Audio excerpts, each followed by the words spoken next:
Hello, আসসালামু আলাইকুম। আবার চলে আসলাম আরেকটা ব্লগ ভিডিও নিয়ে। আজকের ভিডিওটা খুবই গুরুত্বপূর্ণ, খুবই শিক্ষণীয় অ্যান্ড তোমরা চাইলে তোমাদের টাইমলাইনে এই ভিডিওটা শেয়ার করে দিতে পারো। আই হোপ আপনাদের কাজে লাগবে।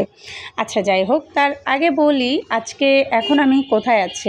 আমি এখন আছি বাংলাদেশ চলচ্চিত্র ইনস্টিটিউটের সামনে, এফডিসির সামনে। অ্যান্ড আমরা যাচ্ছি হচ্ছে তোমার মিরপুর। এখন তোমরা প্রশ্ন করতে পারো মিরপুর আবার কোথায় যাচ্ছে। আরে মিরপুর কিছু আত্মীয় স্বজনের বাড়ি আছে, তাদের বাড়িতে যাচ্ছে। অ্যান্ড ভাবতেছিলাম যদি ট্রেনের রাস্তা থাকতো তাহলে কতই না সহজ হতো, কোনো জ্যামে পড়া লাগতো না ভাই। একমাত্র ট্রেন, প্লেন এই দুটা ছাড়া সব জায়গায় জ্যামে থাকতে হয়। আমার এটা খুবই অসহ্য লাগে। আচ্ছা, তুমি কি তোমার যে কোনো আত্মীয়র বাড়িতে সোজা যেতে পারো? ট্রেন, প্লেনের রাস্তা আছে নাকি সবাই এরকম জ্যামে বসে যাও? সেটা অবশ্যই আমাকে একটু কমেন্ট করে জানাইবা। আর তোমরা কে কে আছো যাদের গ্রামে যাওয়ার জন্য ট্রেনে উঠতে হয়? আমাদের গ্রামে তো ঢাকা থেকে 1.5 ঘন্টা লাগে যাইতে, তাই ট্রেন কেন, বাসেই যাইতে হয় ভাই। মাঝে মধ্যে তো সিএনজিতেও যাওয়া যায়, উবারেও যাওয়া যায়, ইভেন কি বলো তোমার পাঠাওতেও যাওয়া যায়। যাই হোক, তোমাদের কোন জায়গায় ট্রেন দিয়ে তোমরা চলাচল করো কমেন্ট করে পারলে জানিয়ে যেও। অ্যান্ড আজকে আমরা হচ্ছে জার্নি করব তোমার মেট্রো রেলে। তো আমাদের বাসা থেকে হচ্ছে আমরা কারওয়ান বাজার মেট্রো রেল থেকে উঠবো, ওইখানে যাচ্ছি। অ্যান্ড যেতে যেতে এই কর্পোরেট অফিসগুলো আমার এত ভাল লাগে ভাই। জীবনে কেন যে পড়াশোনা করলাম না, আমার না কেন জানি না কর্পোরেট জবের প্রতি খুবই খুবই খুবই উইকনেস কাজ করে। আমার খুব ভালো লাগে কর্পোরেট জব, একটা ভাব আর কি।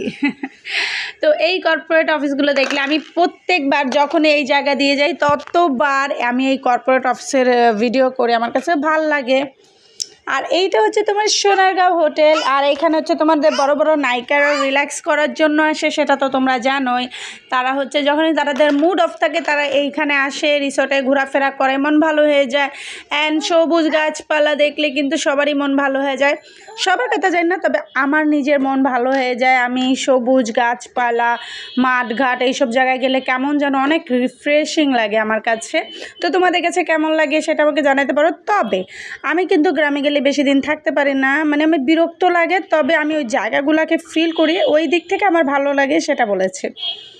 এনিওয়েজ, আমরা কিন্তু কথা বলতে বলতে চলে এসেছি কারওয়ান বাজার। অ্যান্ড আমরা কারওয়ান বাজার মেট্রোটা ওঠার জন্য উপরে যাচ্ছি। অ্যান্ড এটা হচ্ছে তোমার কারওয়ান বাজার মোড়, ওই সোজা হচ্ছে তোমার পান্থপথ বা বসুন্ধরা রোড, এইদিকে ঘুরে ফিরে সব দিক একটা 5-6 মাথা মিলায়া হচ্ছে এই কারওয়ান বাজার মোড়। বাই দ্য ওয়ে, আমরা চলে এসেছি। অ্যান্ড আজকে টিকিট কাটবো আমি। আর টিকিট কাটার জন্য আজকে দেখলাম যে টিকিট কাউন্টারে কোনো লোক নেই। এতদিন তো টিকিট কাউন্টারে লোক ছিল, তারা কাটছে, কিন্তু এখন ওনারা অটোমেটিক্যালি মেশিন দিয়ে দিচ্ছে, যে জায়গায় যাবে নিজে থেকেই কেটে নিতে হবে। তো আর কি করার, তাই করছি। অ্যান্ড আমার এই হুদাই ব্লগটা তোমাদের কাছে কেমন লাগতেছে সেটা অবশ্যই আমাকে কমেন্ট করে জানাবা। আমি জানি তোমাদের কাছে ভালো লাগবে না, হয়তো বিরক্ত লাগবে, তারপরেও একটু কষ্ট করে দেখে নিও। দেখলে তো আর ক্ষতি নাই বলো। সবার ভিডিওই তো দেখো, তো আমার ভিডিও দেখলে কি এমন ক্ষতি হবে? আর এই যে হচ্ছে তোমার এসকেলেটর নাকি এক্সলেটর নাকি সিঁড়ি লিফট, সোজা কথায় ভাই, এটা সিঁড়ি lift, not escalator, okay?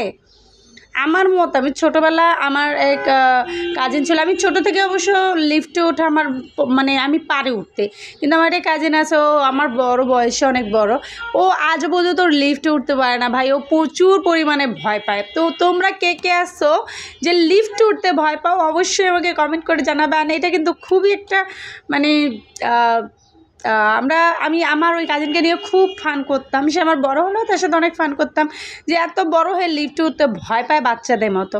And এই তো আমরা চলে এসেছি, এখন হচ্ছে টিকিট কাটবো। যে দেখো সিরিয়াল ধরছে, এখানে কিন্তু মেশিন থেকে নিজেরাই টিকিট কাটতে হচ্ছে। অ্যান্ড এই দিক থেকে একটা ভালো হয়েছে কি জানো, যখন কোনো লোক টিকিট কাটে সেটা অনেক লেট হয়, কিন্তু নিজেরা যখন টিকিট কাটি তখন এত লেট হয় না। যাই হোক, এই যে আমি এখন মেট্রোর জন্য ওয়েট করছি। অ্যান্ড আজকে ভিডিওটা আমি এখানে শেষ করছি। সবাই ভালো থাকবেন, আমার জন্য দোয়া রাখবেন, পেজটা ফলো করে দেবেন। আল্লাহ হাফিজ, আসসালামু আলাইকুম।